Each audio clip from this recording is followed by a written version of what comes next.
Amen! Ayan, isang mapagpalang araw po sa ating mga kapatid diyan sa Kilikaw, Albay. Mabuhay po kayong lahat.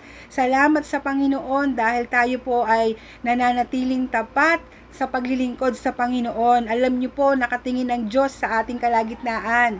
Kitang-kita niya po yung ating pag-upo dyan, yung ating pakikinig ng salita ng Diyos, yung ating pong paglilingkod. Maliit man o malaki ang bahagi natin sa lugar na ito, hindi po nalilimitahan ang tanaw ng Panginoon. Kitang-kita niya po tayong lahat at ang Diyos na po ang bahalang magbalik ng siksik, liglig at nag-uumapaw na pagpapala sa lahat na nagtsatsaga, na naglilingkod para sa kapurihan ng ating Panginoon. Mga kapatid, nasa part 2 na po tayo ng Buhay Kaagapay series natin. Sana po palagi tayong excited. Sabihin mo nga sa katabi mo, ready ka na ba?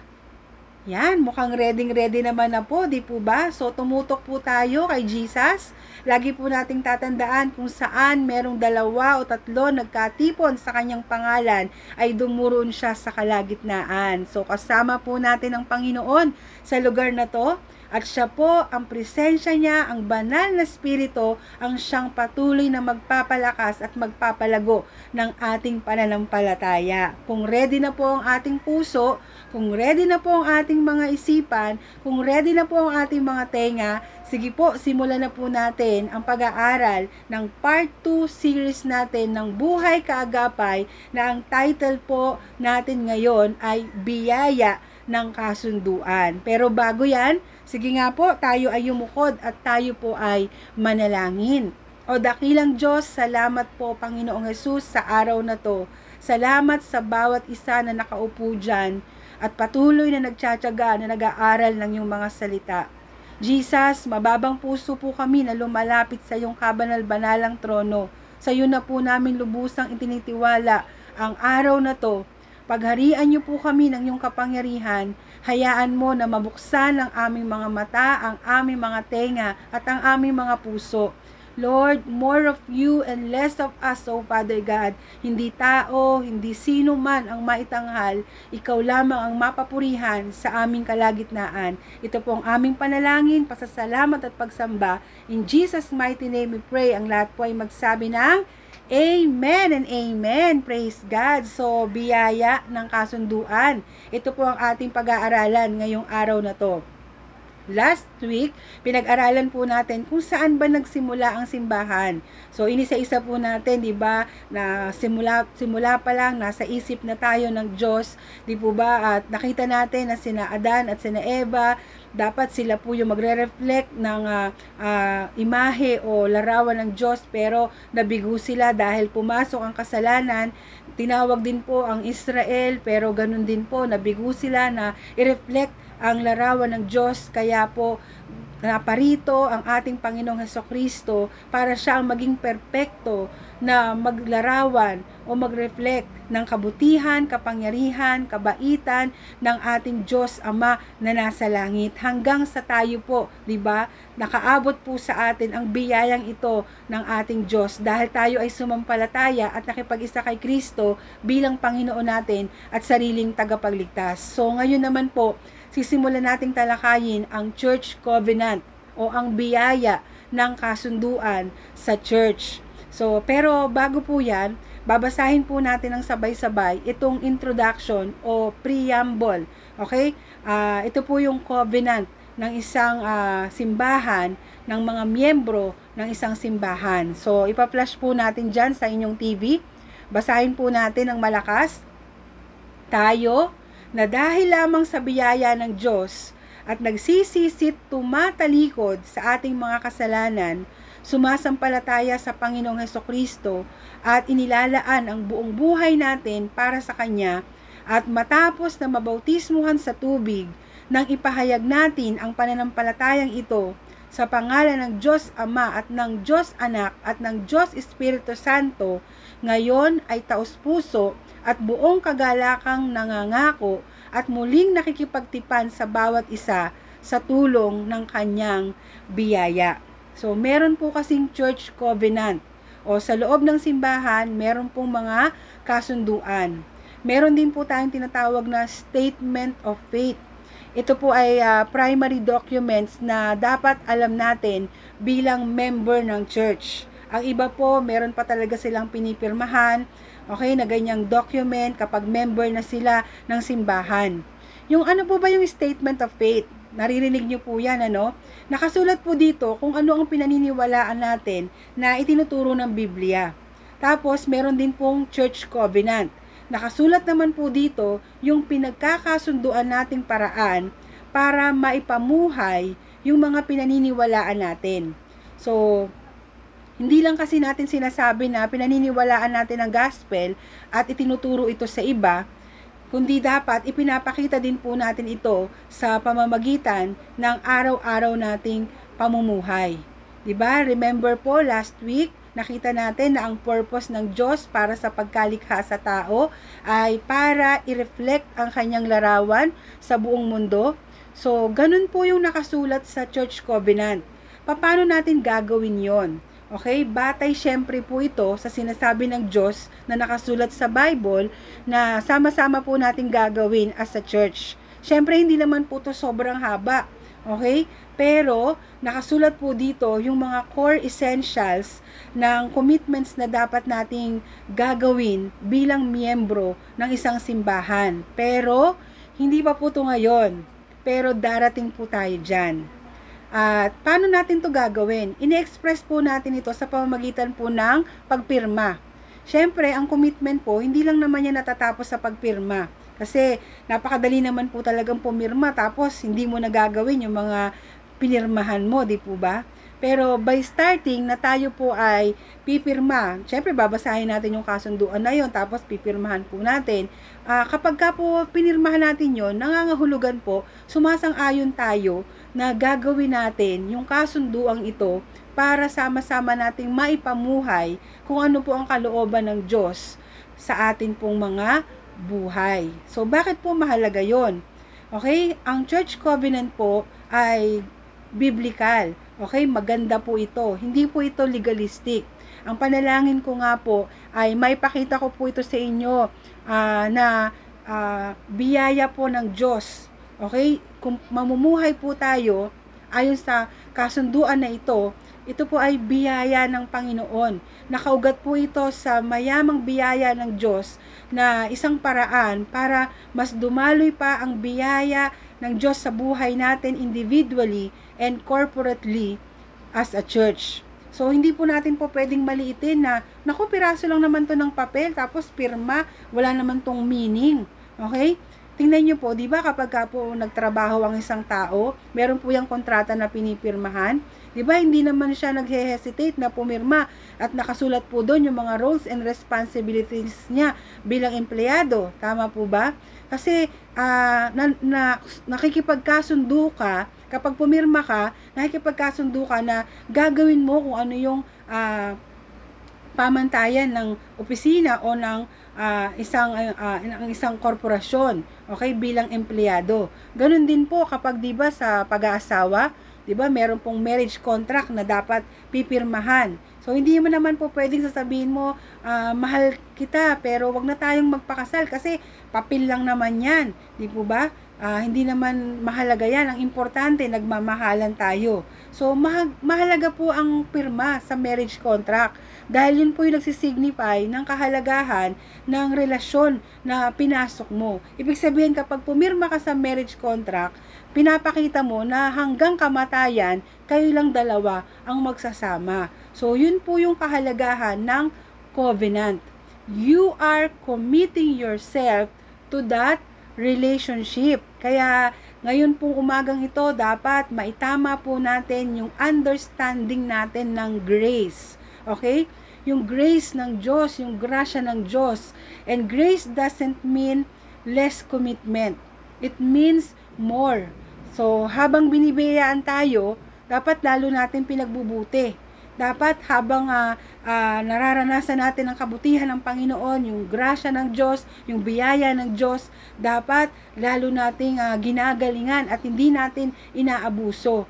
Kasi yung grace and commitment na yon, hindi po yun mapaghihiwalay sa biblical idea ng covenant. Hello? No? pag-aralan natin yung covenant, 'di ba? Covenant, ano ba yung kasunduan natin? Tayo ay nakikipagtipan sa bawat isa. So, kapag covenant po ang pinag-uusapan, meron pong divine human covenants. Okay? Covenant ng Diyos sa tao. Example po nun kay Noah. Sabi ng Diyos, be fruitful and multiply. Behold, I establish my covenant with you and your offspring after you. Nakipag-covenant din po ang Diyos kay Abraham. Sabi niya, as for you, you shall keep my covenant, you and your offsprings after you throughout their generations. So, yung covenant ng Diyos kay Abraham, yung pagtutuli. Kapag hindi natuli, okay, nabubroke nito yung covenant. At sabi niya, mayroon din pong commitment o covenant sa Israel. Sabi diyan, if you will indeed obey my voice and keep my covenant, you shall be my treasured possession among all peoples, for all the earth is mine, and you shall be to me a kingdom of priests and a holy nation. So, meron pong grace of salvation, merong commitment na sumunod sa mga utos ng Diyos. Sabi pa kay David, di ba? May covenant din po ang Diyos kay David. And your house and your kingdom shall be made sure forever before me. Your throne shall be established forever. No? At meron din pong new covenant na binanggit po sa Ezekiel chapter 36 verse 26 to 28. Ano po ito? Sabing ganon, and I will give you a new heart and a new spirit I will put within you. And I will remove the heart of stone from your flesh and give you a heart of flesh, and I will put my spirit within you and cause you to walk in my statutes and be careful to obey my rules. You shall dwell in the land that I gave to your fathers, and you shall be my people, and I will be your God. So, merong heart renewing grace, no? Merong commitment na sumunod sa mga utos ng Diyos. Yan po ang ibig sabihin na mapabilang sa covenant people of God. So, kinikilala natin na tayo po napabilang lamang sa covenant people of God dahil sa biyaya ng Diyos. Hindi dahil sa mas karapat-dapat tayo kaysa sa iba, kundi by grace alone. At kasama sa pagiging covenant people of God, yung pagtupad ng mga obligasyon na dapat nating gawin para makapamuhay ayon sa nais ng Diyos sa mga taong kabilang sa kanyang tipan. So, hindi po tayo yung nagsaset ng mga rules natin sa covenant na to. Ang Diyos po, ang sovereign king, at tayo po ay nasa ilalim lamang ng kanyang pamamahala. So, di ba, meron din po mga covenant sa mga kapwa-tao, kagaya ni Abraham at ni Abimelech, no? The two men made a covenant. So, kay David at kay Jonathan. Jonathan made a covenant with David. So, similarly, kapag naging miyembro tayo ng local church, we made a covenant with each other. So, nakakasunod po ba tayo? So, merong covenant ang Diyos sa tao, meron pong covenant ang tao, na sample po sa Bible, at ganun din po tayo, dahil tayo po ay magkakasama dito sa Kilikaw Albay, magkakaroon din po tayo ng mga kasunduan na gagawin kung paano tayo mamumuhay para makasunod tayo sa kalooban ng Panginoon para sa kanyang kapurihan. So, ito po yung pagpapahayag na tayo ay kabilang sa covenant people of God. Dahil nakipagkasundo na tayo sa Diyos, nakikipagkasundo rin tayo sa bawat isa dito sa church. Hello? So, sabi nga po dyan, ang relasyon natin sa isa't isa bilang isang iglesia ay overflow ng bagong relasyon na meron tayo sa Diyos. So, pakinggan natin ang sinasabi ni Pablo tungkol dito sa sulat niya sa mga taga-Efeso. Basahin ko po, kaya't alalahanin ninyo ang dati ninyong kalagayan. Kayo'y ipinanganak ng mga hentil at hindi tuli ang tawag sa inyo ng mga Hudyo. Ang mga Hudyo naman ay tinatawag na mga tuli dahil sa ginagawa sa kanilang katawan. Noong panahong yon, hiwalay kayo kay Kristo, hindi kabilang sa bayang Israel at hindi saklaw ng tipan na nababatay sa mga pangako ng Diyos. Nooy nabubuhay kayo sa mundo ng walang pag-asa at walang Diyos. Ngunit ngayon, dahil sa inyong pakikipag-isa kay Kristo Jesus, kayo na dating malayo ay inilapit sa pamamagitan ng dugo ni Kristo, sapagkat si Kristo mismo ang nagbigay sa atin ng kapayapaan dahil pinag-isa niya ang mga Hudyo at mga Hentil sa pamamagitan ng kanyang katawan. Giniba niya ang pader ng alitan na naghihiwalay sa atin.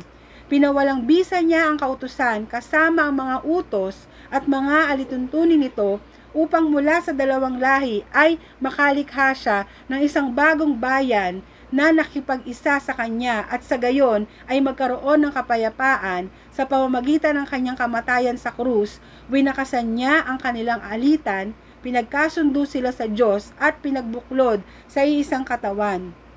Naparito nga si Kristo at ipinangaral niya sa lahat ang magandang balita ng kapayapaan sa inyong mga hentil na nooy malalayo at sa mga Hudyo na malalapit, dahil kay Kristo tayong lahat ay nakakalapit sa Ama sa pamamagitan ng iisang Espiritu.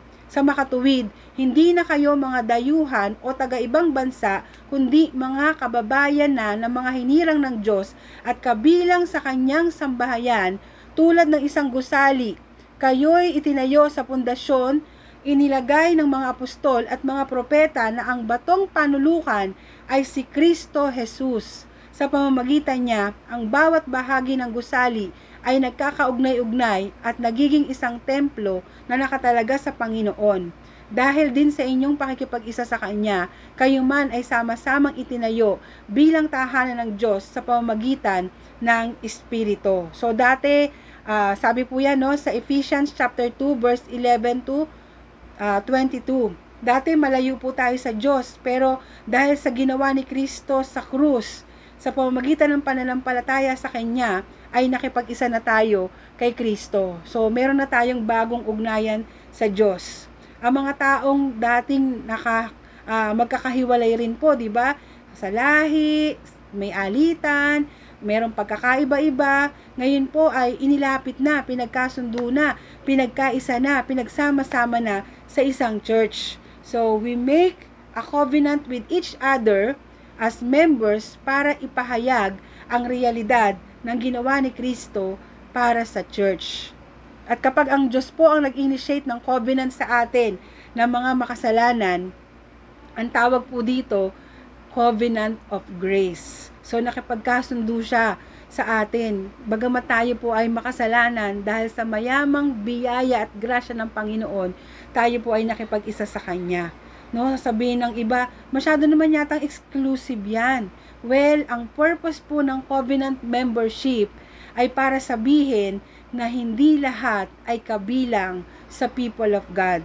So, hindi po komo uma-attend sa church professing na Christian sila, kasali na sila.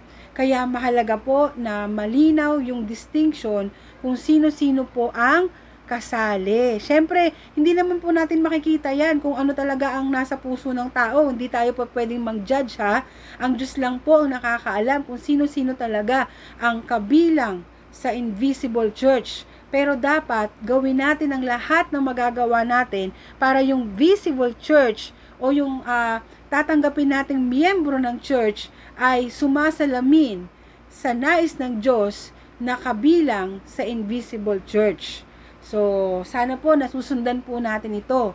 Kasi mula pa sa simula, God is making a careful distinction kung sino ang kabilang sa Kanya at kung sino ang hindi. Sino ang inside the covenant at sino ang hindi. So, mahalaga rin sa atin na malaman sino ang kabilang sa church at sino po ang hindi. Okay, pansinin nyo kung paano nagsimula yung covenant natin. Diba, sa unang binasa natin kanina, tayo. Sige, sabihin nyo nga po ng malakas, tayo. Yan, ang tanong, sino po ang kabilang sa tayo? So, bago po natin sagutin yung mga sumusunod na pag-aaral natin sa covenant, kung ano yung dapat nating gawin, linawin muna natin kung sino ang mga member ng church. Number 1, okay?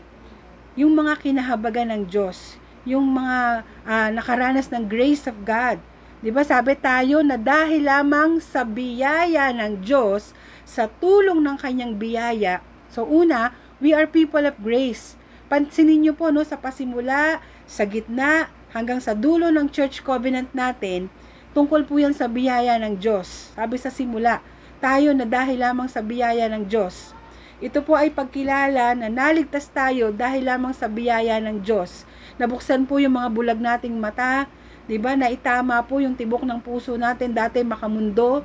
Ngayon nakakakita na po tayo. Ngayon ang desire ng puso natin ay mapalapit sa Panginoon, 'di ba? Hiningahan na tayo ng Diyos para dati patay tayo sa espiritual, pero dahil sa Panginoon, nagkaroon tayo ng buhay dahil sa biyaya ng Diyos. So napabilang tayo sa pamilya ng Diyos dahil lamang sa kanyang mayamang biyaya. Pinili ng Diyos ang Israel hindi dahil mas mahusay sila kaysa sa ibang bansa, kundi dahil lamang sa pag-ibig ng Diyos. At sabi nga, pinili tayong iligtas ng Diyos mula palikhain ang mundo dahil lamang sa biyaya ng Diyos. Sabi ng Ephesians 2:5-8, by grace you have been saved. So makikita natin sa gitna, sa umpisa, sa dulo, di po ba? Bago yung 10 commitments o 10 commitments ng mga church members na pag-aaralan natin, makikita natin na tulong ng kanyang biyaya. Kaya tayo nandito. Hello, kaya po tayo nagpapatuloy. Kaya ka nakaupo dyan dahil lang sa biyaya ng Panginoon. So, sabi ng Titus chapter 2 verse 11-12, training us to renounce ungodliness and worldly passions and to live self-controlled, upright, and godly lives in the present age. So, kailangan natin ng biyaya ng Diyos para tulungan tayong makapamuhay sa paraang na ire-reflect natin ang larawan ng Diyos sa buhay natin together as a church. Diba? So, sabi pang ganun, sa 2 Corinthians 13-14, the grace of the Lord Jesus Christ and the love of God and the fellowship of the Holy Spirit be with you all. Yes, no, totoo po na may mga panahon na mabibigo tayong tuparin yung mga commitments at obligations natin as a church member. Kaya biyaya rin ng Diyos na dinidisiplina tayo bilang paraan para matulungan tayo na makarating hanggang sa dulo. So, God's saving grace is also God's preserving grace. Diba? Meron naman talagang pagkakataon na hindi lahat ng mga gampanin natin ay nagagawa natin. Meron po tayong mga flaws. Meron po tayong mga hindi nahahakbangan. Meron tayong hindi nagagawa. Pero itinutulak tayo ng Panginoon. Pinapalalahanan tayo ng Diyos na magpatuloy tayo hanggang wakas. Nakakapagpatuloy po tayo hindi po dahil sa galing natin, kundi dahil sa grasya pa rin ng Panginoon. Kaya umabot na po tayo ng 8 years dyan sa Kilikaw Albay, kahit napakahirap na, di ba? Sa pangunawa natin bilang tao, parang ang hirap makasurvive, pero by the grace of God, at dahil mahal na mahal po ng Diyos ang mga taga Kilikaw Albay, nandyan po kayo, nandyan po tayo nagpapatuloy para sa gawain ng Panginoon. Pwede po bang palakpakan natin ang ating Panginoon? Amen. No po? So, we are a people of grace, biyaya ng Diyos sa simula, sa gitna, hanggang sa dulo. 'Di ba? Kaya tayo nandito dahil sa grasya ng Panginoon. So, sino-sino po ang kabilang sa church? Yung mga taong hindi po nagmamagaling na mas mabuti at mas matuwid sila kaysa iba, kundi yung mga tao na inaamin na kailangan nila ang biyaya ng Diyos araw-araw. Hello? And number 2, no po? Yung ano ba yung ikalawang sagot sa tanong na sino-sino ang kabilang sa church? Those who belong to Christ, united to Christ sa pamamagitan ng pagsisisit pananampalataya. Yung na-convert, yung conversion. Ang ibig sabihin po ng conversion, yung nag-repent at merong faith. No? Sila na nagsisisi at nananampalataya sa Diyos. So, ipinapahayag nila na at pinatutunayan sa buhay nila na sila ay na kay Kristo na.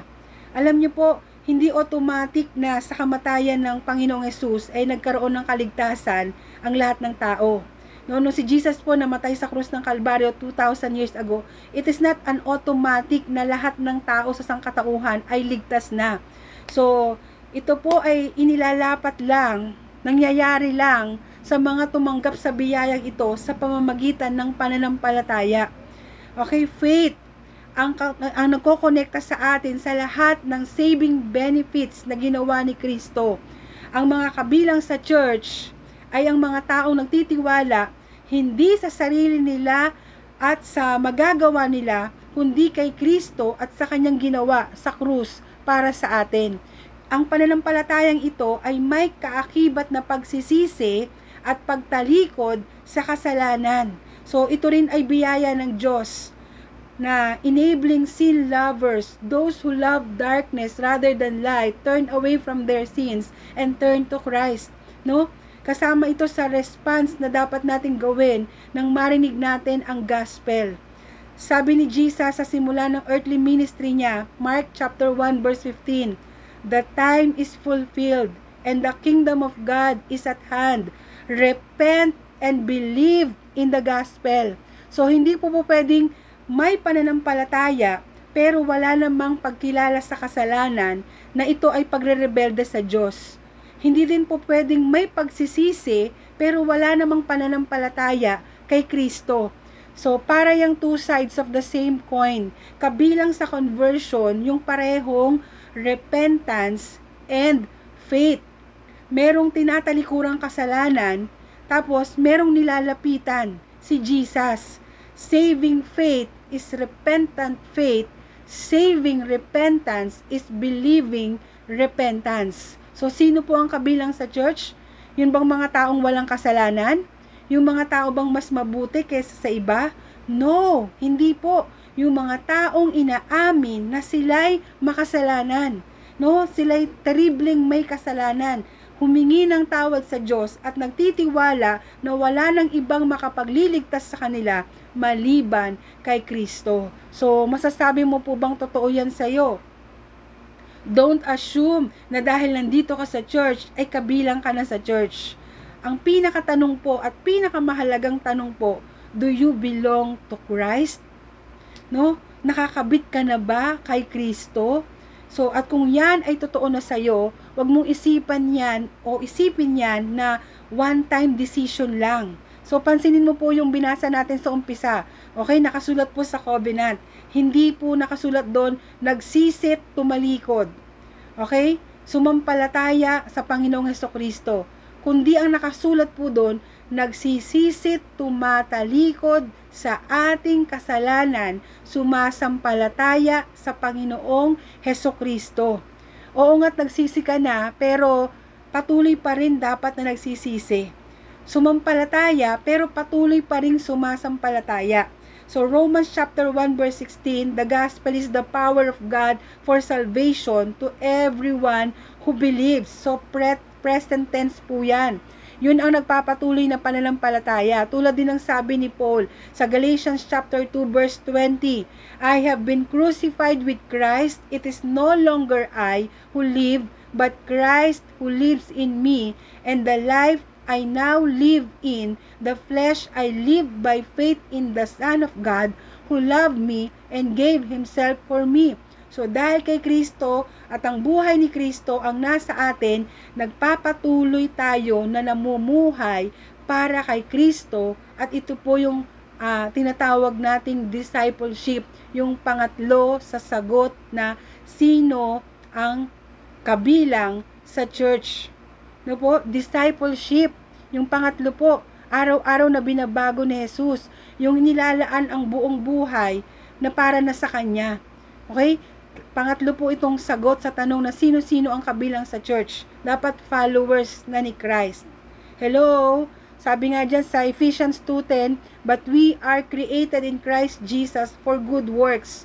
Na ang buhay po natin ay para sa Kanya na nagbibigay ng Kanyang buhay para sa atin. So Mark chapter 8 verse 34, ang sino mang nagnanais sumunod sa Kanya ay dapat itakwil ang kanyang sarili, pasanin ang kanyang krus at sumunod sa akin. So, hindi tayo naligtas dahil sa commitment natin na ibigay ang buhay natin sa Kanya at sumunod sa Kanya. Hindi po tayo naligtas dahil sa ginawa natin. Hello? We commit na sumunod sa Kanya at magsakripisyo para sa church dahil iniligtas na niya tayo sa pamamagitan ng buhay na ibinigay niya para sa atin. So, ang panawagan sa sumusunod kay Kristo ay biyaya pa rin ng Diyos. So, dahil kung hindi si Kristo ang susundin natin, sino po? No? Meron bang anumang bagay sa mundo na makahihigit kay Kristo at anumang nasa atin dahil sa pag-iisa kay Kristo? So sabi nga ng Mark chapter 8 verse 35 to 36, ang sino mang nagnanais na magligtas ng kanyang buhay ay mawawala nito. Ngunit ang mawala ng kanyang buhay, alang-alang sa akin at sa magandang balita ay magkakamit nito.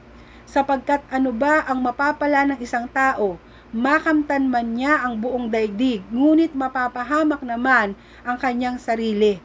So yung lalaking mayaman, pinili niyang yakapin yung kayamanan niya kesa kay Kristo. Pero alam niyo po ba, hindi yun kayamanan. Hello? Yun ay kalugihan. So kapag mundo ang niyakap, kapag kayamanan sa mundo ang niyakap, kalugihan po ito. Pero kapag si Kristo po ang niyakap natin, yun po ang tunay na kayamanan. Alam niyo po, merong mga season sa ministry ni Jesus na marami pong mga tao na sumusunod sa Kanya, umalis na at umayaw na. Kaya tinanong ni Jesus yung 12, kayo aalis rin ba kayo? Sagot ni Pedro, Panginoon, kanino kami pupunta? You have the words of eternal life, diba? O mahirap din po mag-commit sa church. Hello? Mahirap po mag-commit sa church. Magugulo ang buhay mo. Magsasakripisyo ka para sa iba.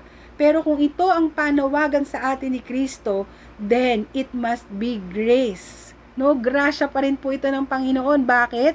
Kasi naranasan natin ang tunay na buhay. Kung ang buhay natin ay inaalay natin para sa iba. Pero kung nabubuhay tayo para sa sarili natin, we die. No? Itong picture na to, ang kamatayan, sabi nga, at muling pagkabuhay, ang nasa essence naman talaga ng gospel message. At ito ang inilalarawan o na-display sa pamamagitan ng baptism. So, ito po yung pang-apat. Diba sabi doon, matapos na mabautismon sa tubig nang ipahayag natin ang pananampalatayang ito. Okay, ito po yung ika-apat na sagot kung sino-sino ang kabilang sa church. Yung baptized followers of Christ. Sa pamamagitan ng pagbabautismo, sinusunod natin ang utos niya bilang mga disciples ni Kristo. Di ba sabi niyan sa Matthew 28:19, baptizing them in the name of the Father and of the Son and of the Holy Spirit. So, sa New Testament, hindi po nakahiwalay ang faith and repentance sa baptism. Sabi ni Peter sa evangelistic message niya, repent and be baptized every one of you in the name of Jesus Christ for the forgiveness of sins. Pero hindi naman yung act of baptism. Okay, hindi po yung act of baptism ang nakakapagligtas sa atin, ha. Siyempre si Kristo lang at ang ginawa niya sa krus. Yan po ang talagang nakakapagligtas sa atin. But in baptism, we express yung pananampalataya natin kay Kristo na nagligtas sa atin. Kaya po inilalarawan sa bautismo ang pakikipag-isa natin kay Kristo sa kanyang kamatayan. 'Di ba kapag tayo po ay inilubog sa tubig, tapos 'di ba inahon po tayo, ibig sabihin po noon, nagsisignify po 'yon na nagsisimbolo po 'yon na nung nilubog tayo, namatay na tayo para sa ating sarili at nung inihahon po tayo, 'di ba nabuhay po tayo dahil sa pakikipag-isa natin kay Kristo. So, sa pangalan ng Diyos Ama, ng Diyos Anak, at ng Diyos Espiritu Santo. So, ano po yung kinalaman ng Doctrine of the Trinity sa church? Diba? Marami po. Walang church kung wala pong Trinity. Kasi ang Diyos Ama ang pumili ng mga taong ililigtas niya at ibibilang sa church. Ang Diyos Anak ang nagsakatuparan ng plano ng Ama na iligtas tayo. At ang Banal na Espiritu ang nagbigay ng buhay sa atin para mapasa atin yung kaligtasang ito. Kaya ang baptismo ay hindi lang act of obedience sa utos ni Kristo. Ordinance po, no? Ito ay means of grace, sacrament na nagpapatibay ng pananampalataya natin na ang kaligtasang bigay ng Diyos ay wala ng bawian. Kung nakipag-isa ka kay Kristo, nakipag-isa ka sa tatlong persona ng Trinity. So, meron pa po ba dito sa church na hindi pa nababautismohan? So, magsabi po kayo kay Ate Paz, kay Kuya Onyok, at sila po ang magbabautismo po sa inyo sa tubig. So, Alam niyo po, hindi mo naman kasi pwedeng ihiwalay ang anak sa ama at sa espiritu kasi tatlong persona at iisang Diyos. So, medyo masakit sa ulo kung pag-uusapan natin kung paano yon, pero magbibigay naman ito ng tibay sa puso nating madaling magduda, madaling matakot, madaling panghinaan ng loob. Kung aalalahanin natin na sa baptism ay itinali ng Diyos ang pangako niya sa atin na siya'y para sa atin, kasama natin, and that is true for all eternity. So, totoong eternity, no po? Totoo ang Trinity. And you cannot live your life in isolation from other Christians. Sabi nga, tatlong persona, isang Diyos, no? Parang sa church, maraming members, isang church, maraming bahagi, isang katawan. Yun ang ibig sabihin ng community, tayo. Kaya kung ang goal ng pagkakakilala sa tao o ang pagkakalikha sa tao ay images of God para i-reflect kung sino ang Diyos, hindi mo yan magagawa ng mag-isa. Kaya hindi lang lalaki ang ginawa ng Diyos, meron ding babae. Kaya ang buhay, Kristiyano, hindi rin pwedeng mag-isa. Sabi mo sa katabi mo, hindi ka pwedeng mag-isa. Kailangan may church. Hello? You cannot reflect the image of Christ as King, Prophet, and Priest kung mag-isa ka lang. Oo nga't iba-iba tayo, pero merong isang nagbubuklod sa atin para maging isa, at ito ang magandang balita ni Kristo. So when we believe the gospel, when we follow Christ, we are not alone. So yan ang kahalagahan ng covenant membership. When you commit na maging member ng church, hindi ka lang nagko-commit na ng gagawin mo para sa church. Tinanggap mo rin ang commitment na, sabi nga, na gagawin natin ng bawat isa para sa isa't isa. Ang church ay daluyan ng biyaya ng Diyos sa isang Kristiyano. Kaya kung hindi ka member ng church, pinagkakaitan mo ang sarili mo na ng biyayang inilalaan ng Diyos para sa kanyang mga anak. Para kang isang batang palaboy-laboy at walang permanenteng tirahan. Sabi nga, kung ikaw ay anak ng Diyos, you are born into a new family. No, kabilang ka na sa kanyang sambahayan, sa tahanan ng Diyos. Meron ka ng mga kapatid kay Kristo at hindi mo pinipili kung sino ang gusto mong maging kapatid. Okay? So, ang baptism po ay naglalarawan hindi lang ng pagpapakita o pakikipag-isa kay Kristo, kundi pakikipag-isa rin sa kanyang katawan. Kapag tayo binautismuhan, ibig sabihin nun, pinapakita natin na tayo ay kabilang sa pamilya ng Diyos. In one spirit, we are all baptized in one body. So, kaya bilang application po ngayong araw na to, no, wholehearted and joy-filled commitment. So, why not? Sabi nga, commit yourself na maging member ng church. Kaya ganito ang nakasaad sa dulo ng intro ng covenant natin. Ngayon ay taos-puso at buong kagalakang nangangako at muling nakikipagtipan sa bawat isa. Mga kapatid, masaya po ba tayo? Hello? Masaya po ba tayo na nandito tayo ngayon, kabilang tayo sa Mighty One Albay? Amen? So, taos po ba sa puso natin at buong kagalakan na tinatayuan natin ang ating mga gampanin? No, sabi nga dyan, taos sa puso, hindi sa pilitan. No one, not even your parents, will make this decision for you. Ikaw yung puso mo ay itinali mo rin sa mga nakasulat sa covenant at gagawin yung mga responsibilities ng isang member, isang leader, hindi dahil kailangan gawin, kundi buong kagalakan. Kasi kung hanggang ngayon hindi ka pa member ng church, we invite you to join our church family. Baka meron po tayong bago dyan.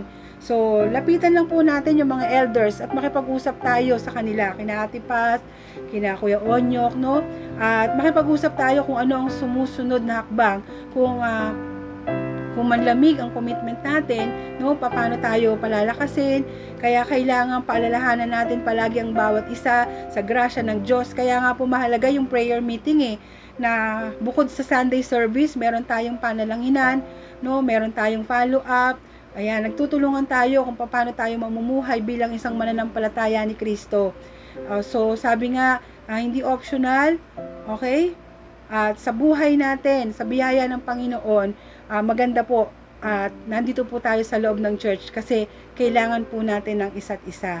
Amen? So, sino-sino ang kabilang sa church? So, yung mga biniyayaan ng Panginoon, nabubuhay sa grasya ng Diyos, di po ba? Yung nagsisi at nananampalataya kay Kristo, yung nag-undergo ng discipleship, no, araw-araw na binabago ng Panginoon, nagpapabautismo, yung talagang hindi ka nahihiya na nagpabautismo ka dahil sinasabi mo, you are now in Christ at kabilang ka na sa pamilya ng Diyos. Kaya mga kapatid, tandaan po natin, kailangan natin ang isa't isa at merong plano ang Diyos kung bakit tayo ay sama-sama sa lugar na to. So, sa maliliit na grupo, patuloy po kayong manalangin at ipanalangin po natin ang pangangailangan, ang kalakasan, at patuloy po na magtulungan po tayo dyan sa Kilikaw Albay dahil wala pong ibang sabi nga gagamitin ng Diyos na instrumentong kalakasan kundi ang bawat isa po na naririyan. Sige po, tayong lahat ay umukod at tayo po ay manalangin. O dakilang Diyos, amang banal na makapangyarihan sa lahat, maraming salamat po sa araw na to. Sa lahat ng aming pagbubulay-bulay, yung pong biyaya sa kasunduan, alam namin Panginoon na mayaman ang iyong grasya at ang pag-ibig mo ang patuloy na mararamdaman at mararanasan ng mga taga-Kilikaw Albay. Lord, yakapin mo po sila habang sila po ay sama-sama doon, Panginoon, na nakatingin sa iyo, Panginoong Yesus. Sabay-sabay nilang makita, marinig at maranasan ang biyaya mo na sila ay tinawag mo para tumayo at manguna sa lugar na yon bilang mga asin at ilaw, Panginoon, sa Kilikaw Albay. Lord, sila ang instrumento, channel of blessing para maraming mga tao sa lugar na yon ang kumilala at maibalik sa iyong banal na paanan. Sila na mga nauuhaw sa iyo, punuin niyo po sila, Panginoon. Sila na nais na sumunod at magamit sa iyong ubasan. Lord, anoint them, O Father God, with a double portion of your anointing, and by the grace of God, yung wisdom mo, yung revelation mo, yung protection mo, yung provision mo, ang patuloy nilang mararanasan.